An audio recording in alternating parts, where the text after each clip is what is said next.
Good evening. My name is Ian Whittaker. I'm the Director for Strategic Content at the Chicago Council on Global Affairs. And on behalf of the Council, thank you all for joining us this evening for Poets of the Podium, the Art of Speechwriting. We're very excited to have partnered with the Poetry Foundation this evening, and we thank them for their generous support for this program. By way of housekeeping, please know we are on the record, we're live streaming. Please silence your phones before we begin. And views expressed by individuals we host are their own and do not represent institutional positions or views of the Council. This discussion will be followed by Q&A. I'll be coming back up for that. You can ask a question in the room. We'll also have a browser-launched app. You can type your question, just go to chi.cnf.io, and you can ask a question. You can vote on people's questions too. One more housekeeping note. There's a young professionals meetup after this program that's taking place at the back of the room there. If you can just be patient, we've got a big room and some cameras, so if you just be patient while we break that down and create a little space for the meetup. As some of you may know, the Council ran its first and possibly only ever Global Affairs themed limerick competition in the run-up to this program. So we're pretty astounded. We've got 28 submissions from as far away as Bahrain, Switzerland and Mundelein. The World Wide Web voted for its favourite, and the winner, with an astonishing 451 votes, almost implausibly high number, was the Chicago's very own Connor Durkin. Is he here tonight, Connor? At the back there. Give him a round of applause. There you go. There you go. Connor's a real hero. So Connor will get some cool Council swag, and he's also going to have the honour of having his limerick read by former Poet Laureate Robert Pinsky. No? You want me to do that right now? Yeah, if you don't mind. Yeah, thank you. Thank you.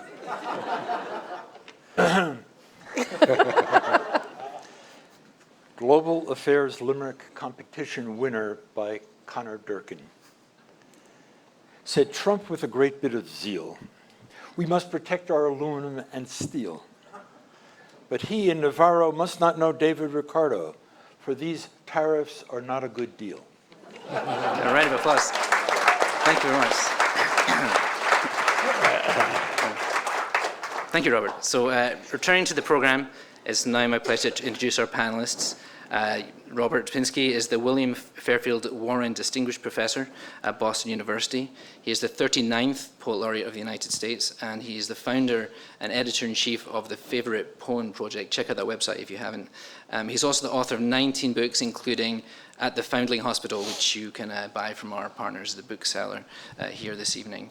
Next to Robert is Mary Kate Carey. She is a senior fellow for presidential studies at the University of Virginia's Miller Center.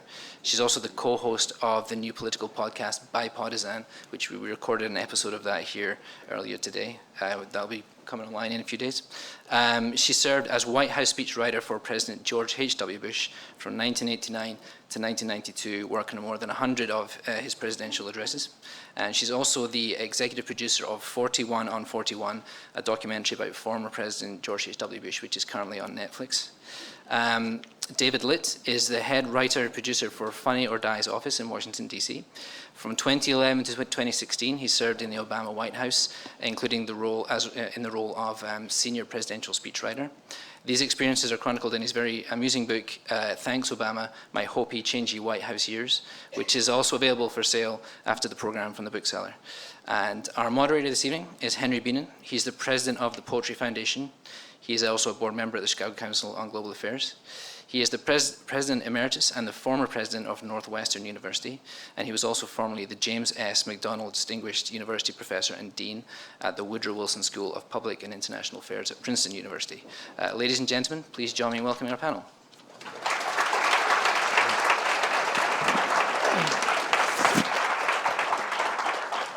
Thank you very much. Well, in my capacity as president of the Poetry Foundation, we're extremely glad to partner with the Chicago Council on Global Affairs, something we've been wanting to do, President Dolder, and now we have done it. And I think this is a great idea to have distinguished speechwriters as well as a great poet with us. So I want to point out a few things, and I won't say anything about the panelists because they've already been introduced, but presidents have written poetry. I have my doubts whether the incumbent does that, but who knows? You never know. However, Abraham Lincoln wrote, I'm told, melancholy poetry. Can't say I've read any. George Washington wrote love poems at an early age. And many presidents have, in fact, written poetry, including Grant, and some you might not think about. I won't list them all. And of course, presidents have had poets at their inauguration. Famously, Maya Angelou, Robert Frost, recently Elizabeth Alexander, who's just become president of the Mellon Foundation.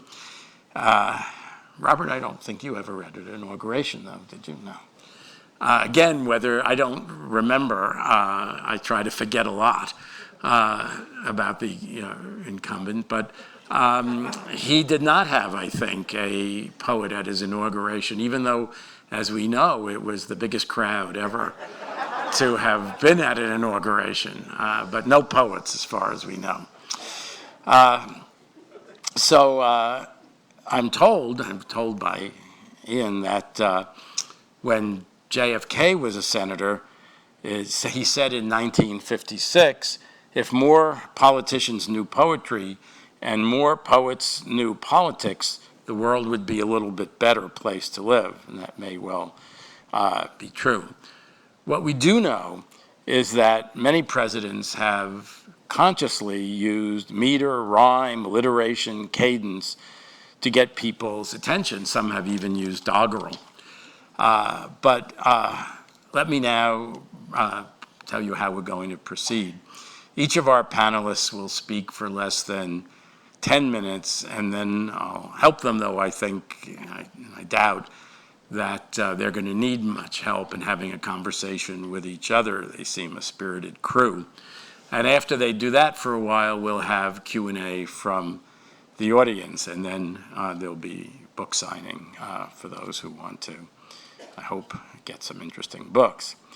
So the order will be, I'll ask Robert Pinsky, who is a poet who does know politics quite well as having in his poetry, he writes a lot about civic matters and citizenship. And then I'll ask Mary Kate Harry to speak, and then I'll turn to David Litt. And Mary Kate, as you know, it was said, was speechwriter for President Bush the First, and David, of course, was senior speechwriter for President Barack Obama. I have to put a plug in for Northwestern and speechwriting because David overlapped with Cody Keenan, who graduated from Northwestern in political science and then went on to the Kennedy School and was President Obama's director of speechwriting for quite a number of years, I think. So without further ado, Robert, if you'll come to the podium, please.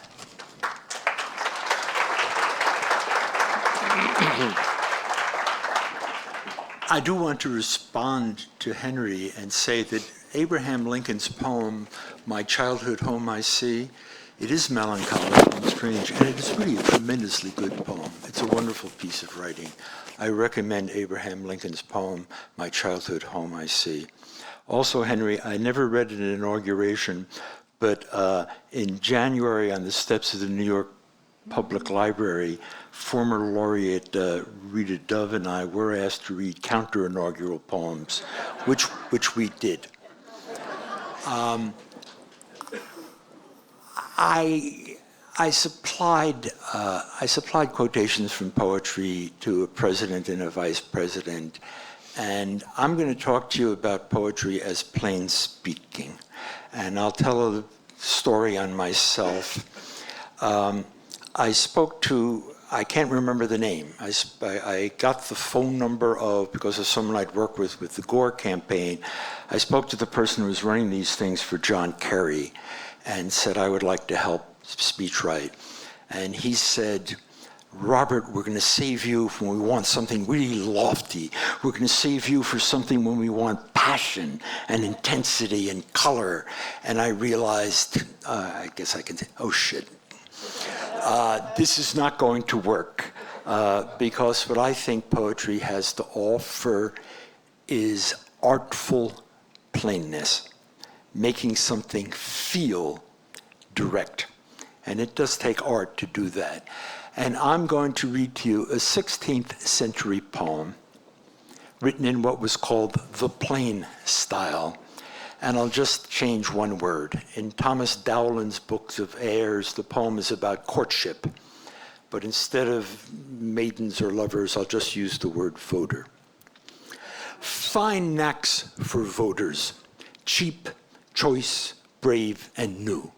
Good pennyworths, but money cannot move. I keep a fare, but for the fair to view. A beggar may be liberal of love. Though all my wares be trash, the heart is true. That's the first of 3 stanzas. Second is, great gifts are guiles, and look for gifts again. My trifles come as treasures from the mind. It is a precious jewel to be plain. I'll repeat that line again. It is a precious jewel to be plain. Sometimes in shell, the orient pearls we find. Of others take a sheaf, of me a grain. Of others take a sheaf, of me a grain.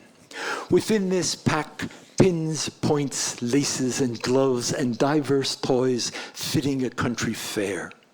But in my heart, where duty serves and loves, turtles and twins, courts brood a heavenly pair. Happy the heart that thinks of no removes. That is a very fancy and elaborate defense of plainness. The poet's writing as though he was a street merchant. Some of you may have heard, among others, the counterteller Alfred Deller sings this in a beautiful setting as a song. So the street beggar merchant is saying, these are little trifles I have, but they come from my mind. It is a precious jewel to be plain. Of others take a sheaf, of me a grain. So it's a kind of inverted boastfulness. And it does take a lot of thought and a lot of art. And my fellow panelists have mastered that art. The art of communicating very often depends on plainness. I had a dream is 1-syllable words. I heard a fly buzz when I died is 1-syllable words. They both are manifold and complicated, and they are very plain. I'll read another poem to you, and before I sit down. And this is a poem that I did supply to Al Gore when he was vice president for an occasion. Some of you will remember in '98, the 2 guards who were shot and killed at the Capitol building. I think it's important to say their names, Jacob Chestnut and John Gibson. And they were defending our Capitol against somebody with a gun. And they were killed in the course of that. I believe there was a tourist who was slightly murdered as well. And my assignment or the suggestion made, the guy who mostly talked to me for Gore later went on to be a writer on the West Wing. And this is a once extremely famous 18th century poem by William Collins, written, it's just 10 lines, ode written in the beginning of the year 1746, which was the last attempt by the Stuarts to take the island over again, the failed attempt, and people died in that as well. And this also uses 1-syllable words. Anyway, I'll just read the poem to you and then yield to the experts. Ode written in the beginning of the year 1746 by William Collins. How sleep the brave who sink to rest by all their country's wishes blessed. When spring with dewy fingers cold returns to deck their hallowed mold, she there shall dress a sweeter sod than fancy's feet, have ever trod, which is in the spirit of it's a precious jewel to be played. Fancy's feet, not as sacrosanct as where sleep the brave. By fair hands their knell is rung. Again, one-syllable words. By fair hands their knell is rung, by forms unseen their dirge is sung. To bless the turf that wraps their clay, and freedom shall a while repair to dwell, a weeping hermit there. Thanks. Thank you.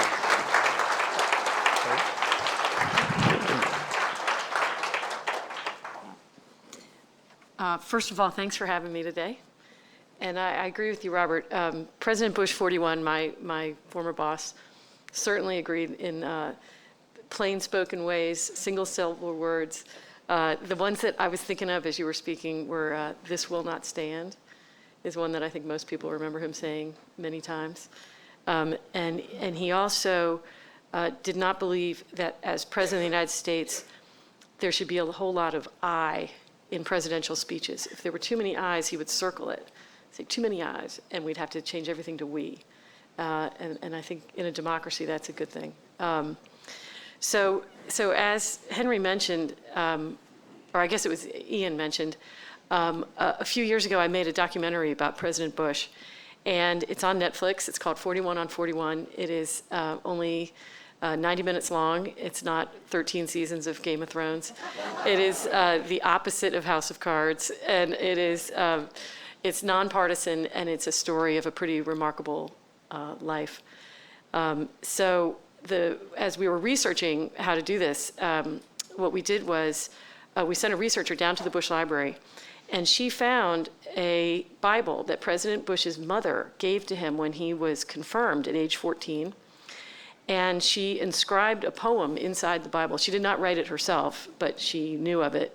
And so she inscribed this poem, and it later became a Protestant hymn, so you may have heard it along the way. I would be true, for there are those who trust me. I would be pure, for there are those who care. I would be strong, for there is much to suffer. I would be brave, for there is much to dare. I would be friend to all, the foe, the friendless. I would be giving and forget the gift. I would be humble, for I know my weakness. And I would look up and laugh and love and lift. And if you go down that first set of words on each of those phrases, true, pure, strong, brave, friend to all, giving, humble, looking up, laughing, and lifting, it's almost as if, as a 14-year-old boy, he decided he was going to live his life by those words. So what we did was we sent the poem to 41 of his best friends, and we said, we're going to ask you to read the poem on camera, so we would have everybody's voices, and then you tell us which line of that poem you think most applies to George Bush, and then give us a story to back it up. And that became the narrative arc of the film. And lucky for us, because he has lived his life by all of those words, if everybody had picked one phrase, we wouldn't have had a film. Luckily, all 8 lines of it, there were 4 and 5 stories of each example. So that became the narrative arc of the poem, and of the film. And I think you really enjoy it, and it's a fun film to watch, and it's a lot of teachable moments about values like that for young people. So perfectly appropriate for family viewing. But that was, to me, not your typical way to build a documentary around a poem, but it worked beautifully. President Bush was the founder, with his cousin, Betty Holden, of a poetry society that only had 2 members, the 2 of them. And they wrote about it back and forth for probably close to 50 years. And many people tried to join the Poetry Society, and they said no, that they were limiting the membership to 2. So in 2003, what I did, by the way, is before I came here tonight, I sort of crowdsourced this with a bunch of my friends, including President Bush's daughter, Doro, and said, does anybody have any poetry from President Bush that I can share? And luckily, there were some people on the string that were at the Bush Library. And the Bush Library pulled up a letter to Betty Holden, his cousin in the Poetry Society, from 2003, and it was right around President Bush's 80th birthday, and somebody had just given him a segue. And so he wrote the following ode to a segue. Here we go. Lean forward into the future, pull back to stop time. With left hand twist or right hand twist, segue spins. Life is like that when 80 creeps up on you. On concrete or on grass, if you spin too fast, you bust your ass. Like life its own self, there can be no doubt, segue lives until its gyro gives out. So there you have it, presidential poetry. The other thing that the Bush Library was able to find was President Bush, when he was a young father, had lost a daughter, which I don't know if you are aware of. His daughter Robin was, I believe, 3 or 4 years old and died of leukemia. And by the time he wrote this letter to his mother, he had the 4 boys and no daughter. So he wrote a letter to his mother about why he needed another daughter, why he needed a girl in the house. And he included it in his collection of letters called All the Best, which came out probably 15 years ago, 20 years ago, that were his collected letters. And there was a playwright named Albert Black who read All the Best and was particularly struck by this letter to President Bush's mother after the loss of Robin. So I've got the letter from Mr. Black to President Bush that I wanted to share a little bit with you, and then I'll show you what President Bush wrote. So the letter from Mr. Black says, "Mr. President, you write from the heart. If you had not gone into public life and become President of the United States, I hope you would have become a writer. Every word, every turn of phrase, every nuance is from the heart. I have never in my life read anything more perfect and more beautiful than your letter about Robin. It is natural poetic genius. Letters for me are the most honest form of writing. As a playwright, while I try very hard to focus on what I believe to be the truth in both the lives and dramatic stories of the characters I create, I must inevitably second guess what my characters think and feel, in the same way a novelist, in weaving a plot, must second guess what his characters think and feel.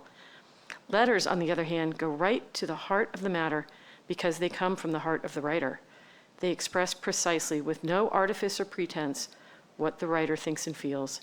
In bearing his soul, letters cut right to the quick of the writer's soul." So when I was doing 41 on 41, I interviewed David McCullough, the historian, and he said pretty much the same thing, that writers of letters give you a window into their heart. And if you want to know George Bush, you should read his letters. So along those lines, here's what he wrote to his mother. I don't have the date on this. I'm going to say this was late 1950s. "There is about our house a need, the running, pulsating restlessness of the 4 boys as they struggle to learn and grow. The world embraces them. All this wonder needs a counterpart. We need some starched, crisp frocks to go with all our torn-kneed blue jeans and helmets. We need some soft blonde hair to offset those crew cuts. We need a dollhouse to stand firm against our forts and rackets and 1,000 baseball cards. We need a legitimate Christmas angel, one who doesn't have cuffs beneath the dress. We need someone who's afraid of frogs. We need someone to cry when I get mad, not argue. We need a little one who can kiss without leaving egg or jam or gum. We need a girl. We had one once. She'd fight and cry and play and make her way just like the rest. But there was about her a certain softness. She was patient. Her hugs were just a little less wiggly. Like them, she'd climb in to sleep with me, but somehow she'd fit. She didn't boot and flip and wake me up with pug nose and mischievous eyes a challenging 1/4 inch from my sleeping face. No, she'd stand beside our bed until I felt her there. Silently and comfortable, she'd put those precious, fragrant locks against my chest and fall asleep. Her peace made me feel strong and so very important. She is still with us. We need her, and yet we have her. Sorry, it's making me cry. We can't touch her, and yet we can feel her. We hope she'll stay in our house for a long, long time. So they eventually had a daughter, Doro, and she was the one that I had on the string who said, oh yeah, look up Cousin Betty. And so Doro was the aftermath of that letter and is absolutely beloved by her father. So I have other examples with me of other presidents who've used poetry in their speeches. President Bush wasn't too big on poetry in his speeches, but I have it with me, and maybe during our discussion I'll share some of the ones from other presidents. I just thought the last thing I'd close with on a much lighter note is I had a client recently, 2 weeks ago, who had to speak at a big St. Patrick's Day dinner on the 16th, right as March Madness was starting. And his original request to me was would I do a 20-minute speech completely in limerick form. And I did the math and said, I think that's probably 200 limericks. And I just thought that was not going to work. So we did a standard comedy speech. And I did send him one limerick. And as all good speechwriters, he owns this, not me, and he shall remain nameless. But these are something that I thought would be kind of fun to share since there was a limerick contest. March Madness begins in D.C. with chaos and tweets by DT. What staff's not been fired is worn out and tired. Not my fault, I worked for GB. There you go. Okay, David, you're up. Thank you.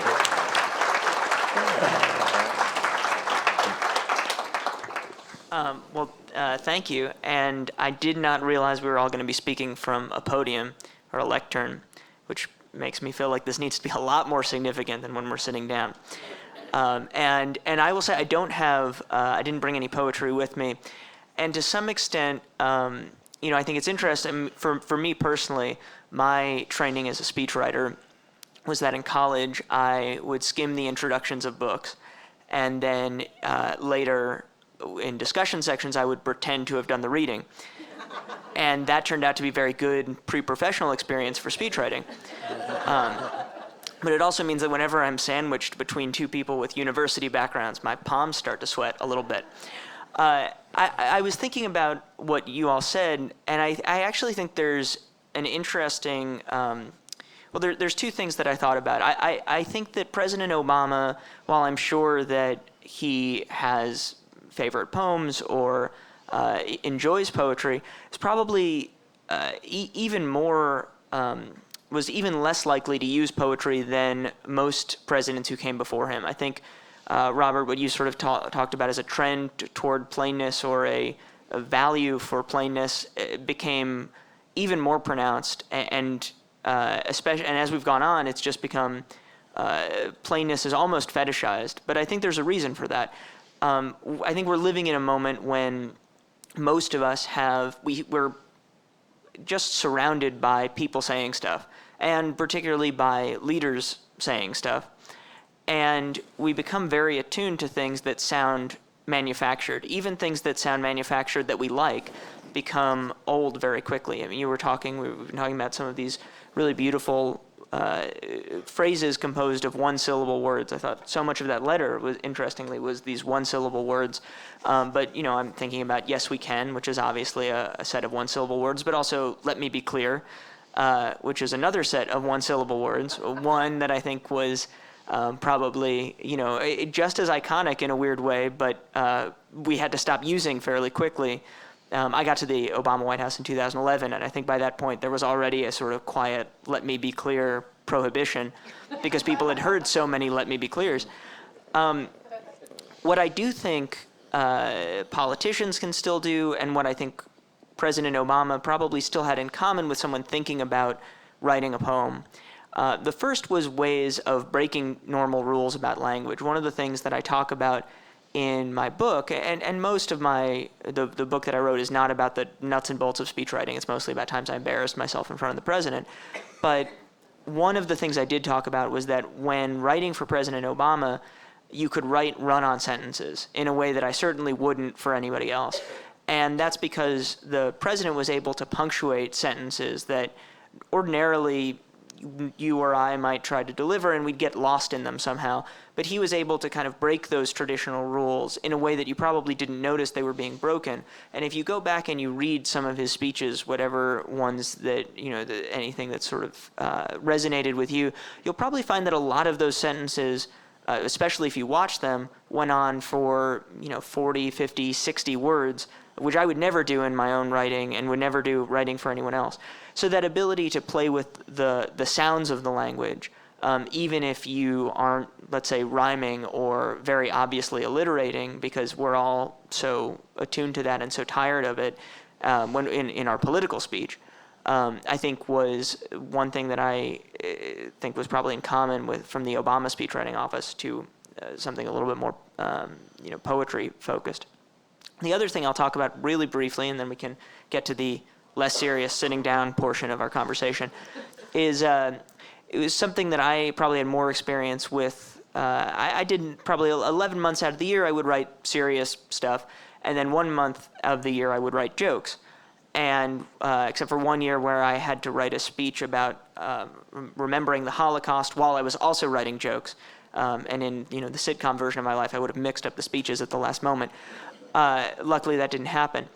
But one of the interesting things that I learned as a joke writer for President Obama, so my job was to both write and then also to bring in jokes that we thought were good, and he would go through them, and if he thought something was funny, you would sort of have do a silent victory lap in your own head, and if he said, I don't really get that, I'd have a quiet heart attack. And one of the interesting things about that was that jokes, as opposed to other types of speaking, often don't come from the speaker. I mean, there's different people do it differently, but it's not like President Obama was up late at night thinking, I know we have all these foreign policy issues to deal with, but actually let me come up with some good punchlines. Like, he would leave that to staff. So to a large extent, this was editing rather than writing from scratch. And part of my job was, before the White House Correspondents' Dinner every year, I would get the president's handwritten edits. He'd have gone over the jokes 3 or 4 times in person, but then he would give them one last look. And to watch the precision that went into that last edit was always really remarkable. Because with a joke, as opposed to a more traditional speech, the difference between saying however and saying but, or the difference between having a comma, before the word and or after the word and, or little things like that, can be a life and death difference for a joke. And so to watch that, and to watch how much better the jokes would get after that last round of edits, where you could tell that he was really thinking about every word, every bit of punctuation, was always one of my favorite parts of the job. And so it's interesting, I think even now, when the trend is probably away from poetry, or at least away from obviously engaging with poetry for politicians, there are certain elements that stay with it. Particularly, I guess one of my first bosses in speechwriting described speeches as a tone poem, and I still don't fully understand what he meant by that, but I suspect he was right. So on that note, I will sit back down and we can talk through. Thank you very much. Robert could certainly explain at some point what a tone poem is. But I want to take up and put it to all of you in a way where something David said about rules of language. At the Poetry Foundation, I think we've always had a very eclectic view of what is poetry. And if you look who comes to the foundation to read, if you look at the magazine, which I hope many of you will, it's called Poetry, and it is the best magazine in the world on poetry. And it's not just I that says so, it's almost everybody. And you see what's published in it. It's not what many people would have said was conventionally poetry. It can be very abstract. It can be what a lot of people would call prose. And if you think of presidential speeches, which might not be explicitly poetry, but the language is either very soaring, like Lincoln's Gettysburg Address or his second inaugural, which stand as great works of literature in the English language. And if you look at biblical references, which Lincoln used a lot, or you look at Roosevelt, with nothing to fear but fear itself, it's taking words and juxtaposing them. And there's an awful lot of that in presidential speeches, which are maybe not explicitly poetry or the use of poetry borrowed. So I want all of you to, if you would, reflect on these sort of rules of language, of cadence, of meter, occasionally of rhyme, of alliteration, and what we would call many of the sort of art of poetry. And how much did, you've talked about that a little bit, David, when you mentioned punctuation, how Obama he paused a lot in his speeches, in fact. So I just wonder, for the presidents you've known or written for, how much they were really conscious of rules of language, and what did they take, which might not have been poetry, but would have been poetic in some sense? Well, I think in President Obama's case, I was very lucky because we used to say that President Obama was the best speechwriter in the White House, and we would have said that even if it wasn't true. I think as a speechwriter you're supposed to, but it was unquestionably true. I mean, and President Obama was a writer before he was a politician, and I don't think that's happened maybe since Lincoln, where someone was a published writer in that way. And so I think that we were lucky that we were working for a president who had an understanding of language as a writer, but then also an understanding of sort of the using language as a means rather than an end, which I think is probably more what a politician is thinking about. So I think for us, I would say there was kind of, I don't know that this was intentional, but I think it was important. There's always the twin requirements. One is that something be surprising and original in some way, and the other is that it be true to the person delivering the words.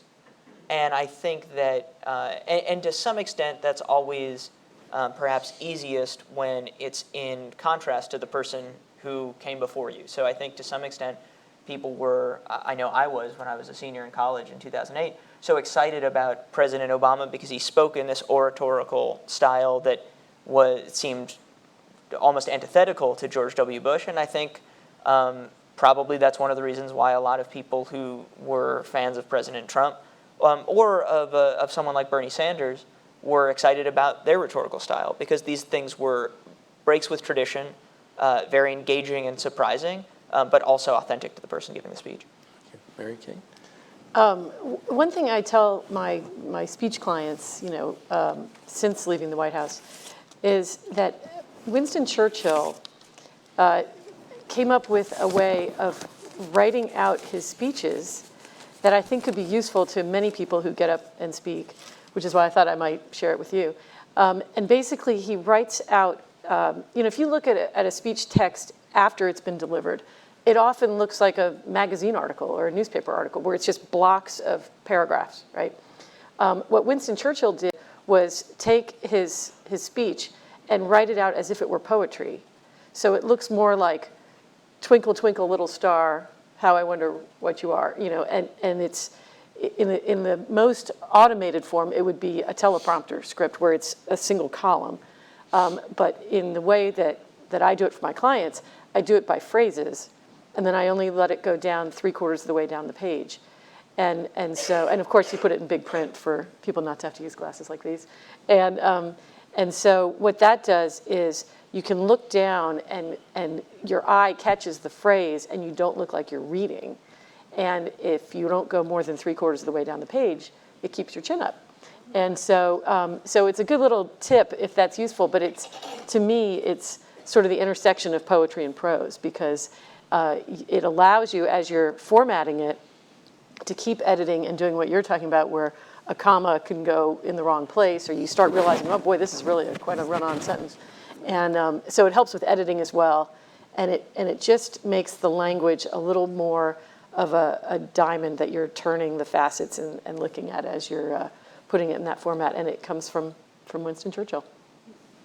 Robert, do you want to reflect on this? I think maybe the overlap of these two subjects, taking from what Mary Kay just said, has got to do with vocality and sound.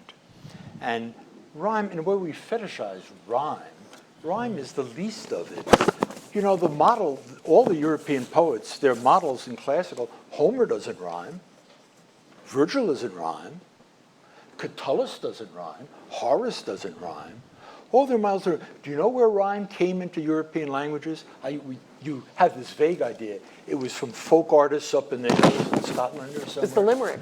No, rhyme came into English from Arabic and Persian. The Fertile Crescent had these people who knew Hebrew, Arabic, Persian, and their own Galician French, Old French, and they experimented doing it. And in a way, it's distorted our idea of what a poem is. A poem is a work of art that uses the sounds of language. I'll quote a poem to you that is, quote, not in rhyme, end quote, because it doesn't use end rhyme. This is by a poet from the best state, New Jersey. This is a poem by William Carlos Williams about seeing some guys doing roofing, probably looking out from the window of his doctor's office. It begins in the key of eh, and he modulates into oo. Fine work with pitch and copper. Now they're resting in the fleckless light, separately and in unison, like the sacks of sifted stone stacked regularly about the flat roof, ready after lunch to be opened and strewn. The copper in 8-foot strips has been beaten lengthwise at right angles and lies ready to edge the coping. One still chewing picks up a copper strip and runs his eye along it. The only thing you could call end rhyme is to edge the coping. One still chewing picks up a copper strip and runs his eye along it. That is like sounds and unlike sounds. It has nothing to do with there was an old man from Ealing. I'm probably one of the few people here old enough to remember the senator from this state, Everett Dirksen. Oh, yeah. Very florid oratorical style, quoting poetry quite a lot. And it was corny. And the reaction you're talking about is partly reaction to the kind of mindless, florid thing that Everett Dirksen, did embody. We certainly know that Robert has a good memory, which that I've been aware of for some time. I guess it's question and answer time now, Ian, right? I have a naughty thought. All due respect to President Bush. Yes. When he says he wishes he had a daughter, so he'd have somebody who would, instead of arguing with him when he yelled, would cry. I'm the father of 3 daughters, and I don't have any such child. Me too. Well, we'll now take your questions from the room. Raise your hands. We've got microphones there in the blue jacket. Thanks. Thank you all for a view, so feel free to answer one or both, whichever you prefer. The first question is this. I don't think anybody would describe Mr. Trump as being a poetic man by any stretch, but have any of you observed him using, either consciously or not, poetic devices for, let's say, more nefarious ends, more persuasive speeches? I just will make one comment. What strikes me about Mr. Trump, President Trump, is how limited his vocabulary is. I'm not kidding. I would say it's very unusual to have a public figure who, not on his speeches that he's reading from a teleprompter, but when he speaks extemporaneously, he uses a very small number of words, and he often uses them over and over, not in a way which is what I would call metered or cadence. And it's, to me, striking, but I leave that to folks who work in cognitive science. I think there's expertise there. It's a kind of a marketing expertise, it's a histrionic expertise. It's not inept. It's a certain kind of marketing, salesmanship, vocality, and it's not, whatever your moral attitude might be, as a matter of rhetoric, it's worthy of study. It's limited in range, but it's been mastered. And somebody's been on television a lot, and somebody who's engaged in marketing quite a lot. And yes, it's worth paying attention to. I don't want to get contentious, but there was that moment when we had the long CNN video of the Parkland high school kids and the two senators from Florida. And this, to me, was a moment of a speechwriter's art. One of the kids said to Senator Rubio, "Senator, would you announce tonight that you will never accept any more money from the National Rifle Association?" And Rubio, I thought, said something that a very good speechwriter had written for him long ago, had he used many times. He said, "Oh, I don't buy into it. They buy into what I think. They're buying into what my ideas are." That was very good in the original speech. It was a piece of expert good speech writing. On that occasion, it failed to have this other, more improvisatory awareness that using the word "by" in relation to himself, it was a blunder relying on a good piece of speech writing that was not going to apply in this situation, though that was subjective on my part. But I would guess that Trump would have been more clever within that context. I'm talking through my hat. I'm the least expert person here in this stuff. I thought that was an example of relying on good speech writing, but not knowing how to not use it in that thing. And an occasion when, I'm not saying Trump is a brilliant person with language, but just his sort of conversational savvy might have prevented that. Anybody else? No, you don't have to take every question if you don't want to respond. The only thing I would say is, you may recall during the campaign how he basically mocked President Obama and Secretary Clinton for over-reliance on teleprompters. And he associated that with sort of establishment politicians and elites and this sort of thing. I thought in 2016 what would start happening is that more and more clients, people on the speaker's tour, let's say, would start saying, "Oh, I can't use a teleprompter."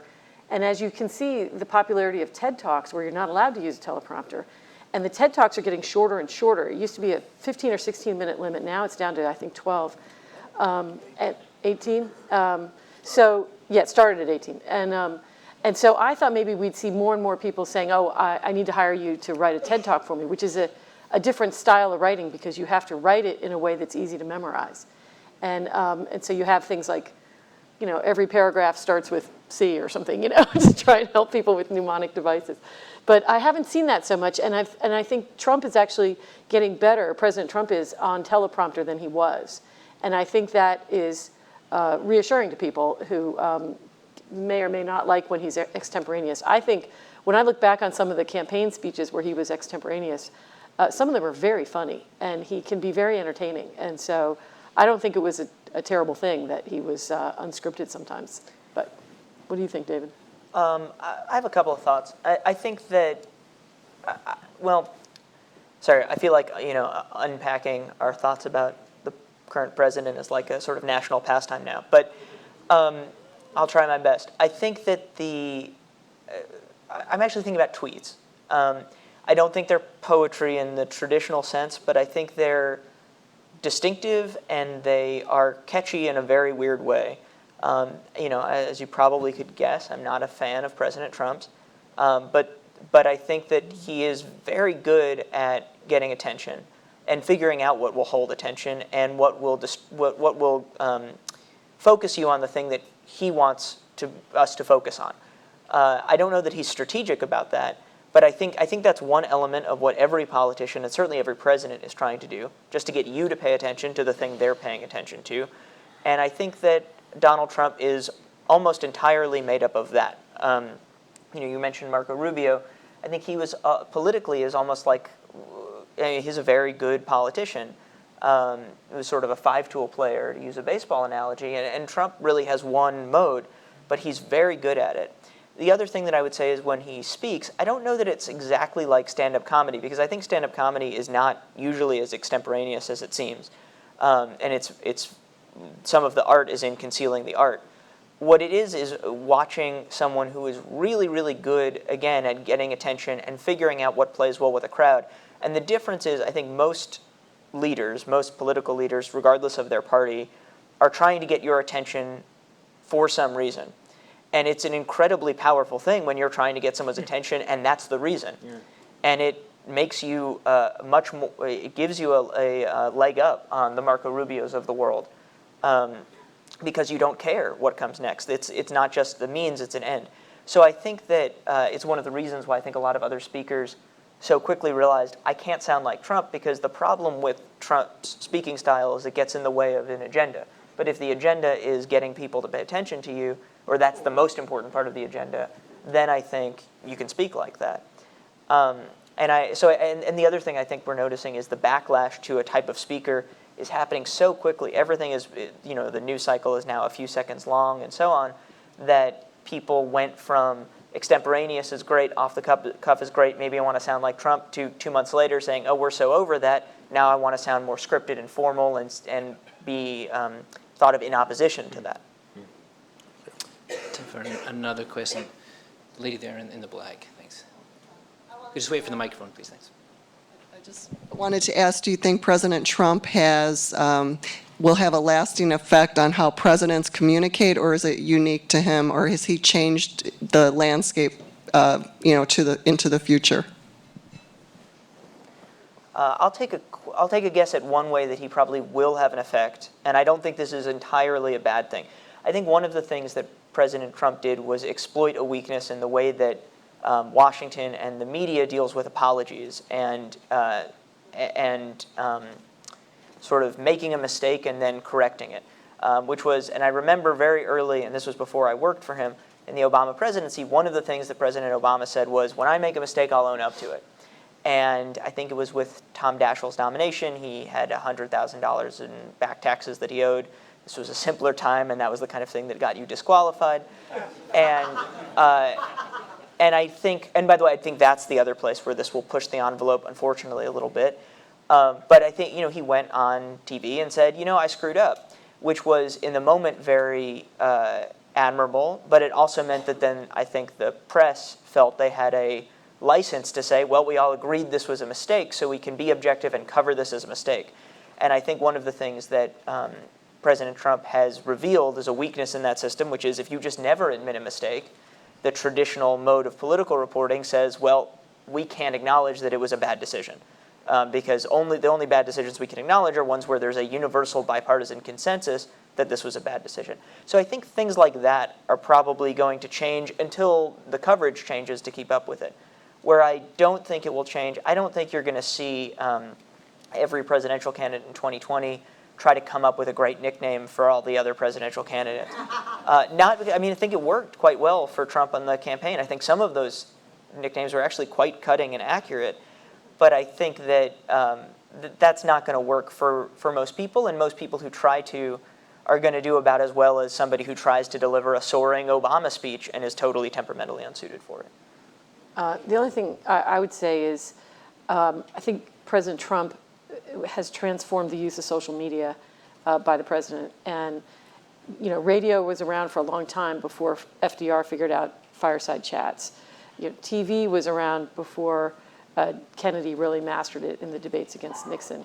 The internet certainly has been around, but it wasn't until really President Obama started having the White House website be such a hub of activity.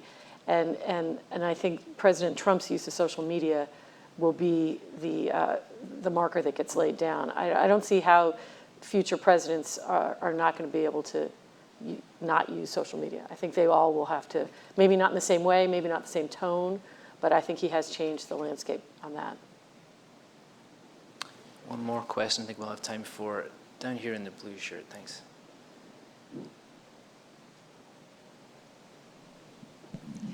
When we're talking about poetry and what you write and what the presidents say, I'm wondering, where is the distinction between what they say and how they say it, the delivery, as well as what's being said? As a writer, do you have to, obviously you have to study the style, and you don't write the same speech for H.W. Bush as you do for Obama, right? So how much of a role does that kind of thing play in what you write? So if you look at the sort of definitive collection of great speeches is William Safire's Lend Me Your Ears. And by the way, the introduction to the book is written as if it's a speech, and it's a great primer on how to write a speech. And what he does is he divides up the great speeches of all time by occasion.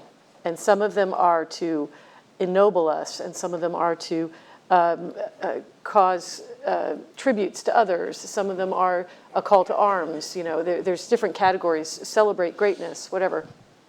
And so in each type of speech like that you write for a president or for any other client, you have to figure out, first of all, you know, the audience, the venue, the occasion, the type of vocabulary that you would use at, say, a funeral oration is going to be different than a campaign pep rally. But in all things, you have to make sure that you still have captured the person's voice and that it comes across as authentic. One of the things I do all the time, like speechwriter's idea of a good time, is to take speeches, and you know, at the top it'll say who the speaker is and what the occasion is and the date and the place, and put my hand over it, read the speech, and figure out if I can guess who's giving the speech. Because if you can, that means that person has perfectly captured that moment in time and is the only person who could give that speech. If you write a speech that's completely boilerplate, that has no stories in it, nothing that makes it personal, first of all, you bore the audience, but you've written a speech that anybody could give. And the greatest speeches are the ones where you say, oh no, only Abraham Lincoln could have given that speech in the month after the Civil War, whatever. And so to me, that's how I would answer your question, is you figure out the moment in time and the person who's speaking, and how do you best capture that in a way that is authentic to them. One thing I'd add to that, I think it's probably a cliche, but I also think it's one of those true cliches, that the best speakers are they embody the message and deliver it at the same time. So thinking about President Obama, I mean, I think a lot of the 8 years he was in office were marked by really intense polarization. But when he was running in 2008, his promise was that we could transcend the problems that we had. Not just that, you know, elect me and I will win, you know, on behalf of one half of the country versus the other, but to say we're bigger than this. And so the ability to deliver a transcendent speech, I think, was one of the reasons he was proving his own concept, because he was an example of something that transcended our biggest problems, you know, especially around divides like race, just by being there and by giving the speech.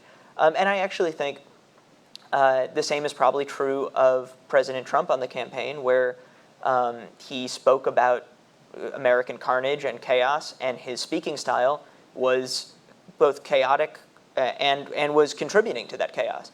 And so I think there was a, you know, if he's making the argument that in a weird way, it was kind of like, America's a mess, just look at me, I'm here.